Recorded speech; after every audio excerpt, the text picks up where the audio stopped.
fair ones, pray you, if you know, where in the purlieus of this forest stands a sheepcote fenced about in olive trees?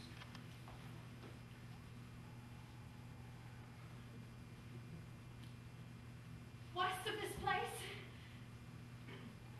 down in the neighbor bottom, in the rank of osiers, by the murmuring stream, the left on your right hand brings you to the place. But at this hour the house doth keep itself. There's none within.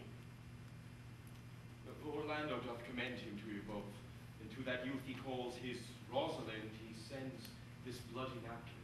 Are you he? I am. What must we understand by this? Some of my shame, if you will know of me what man I am, and how, and why, and where this handkerchief was stained. I pray you tell it.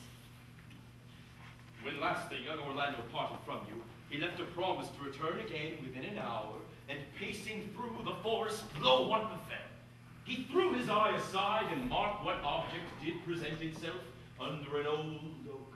A wretched, ragged man, o'ergrown with hair, lay sleeping on his back, under which bushes shade a lioness, with udders all drawn dry, lay couching head on ground, with cat-like watch when that the sleeping man should stir.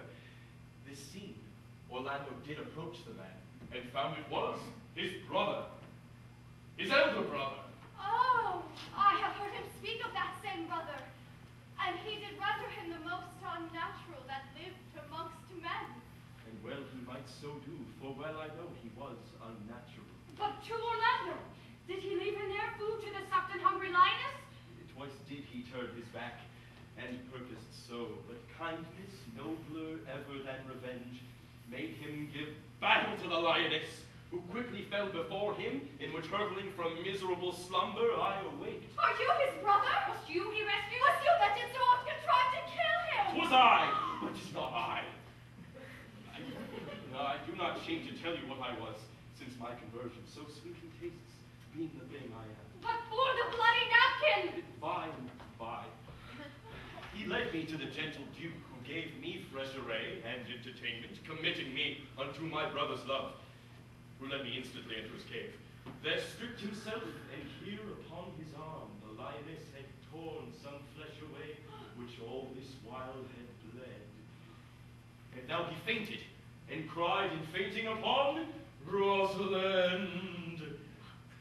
Brief, I recovered him, bound up his wound, and after some small space, being strong at heart, he sent me hither, stranger as I am, to tell this story, that you might excuse his broken promise, and to give this napkin, dyed in his blood, unto that shepherd youth that he in sport doth call his Rosalind. Why? How now, Ganymede? Sweet Ganymede! Many will swoon when they do look on blood. There is more in it. Cousin Ganymede! Look, here goes.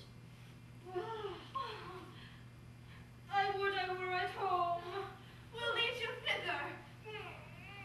I pray you. Will you take him by the arm? Be of good cheer, youth. You a man, you lack a man's heart. I do so. I confess it. I pray you, commend my counterfeiting to your brother. Hey, ho. This was not counterfeit. There is too great testimony in your complexion. That it was a passion of earnest. Counterfeit, I assure you. Well then, take a good heart and counterfeit to be a man. So I do.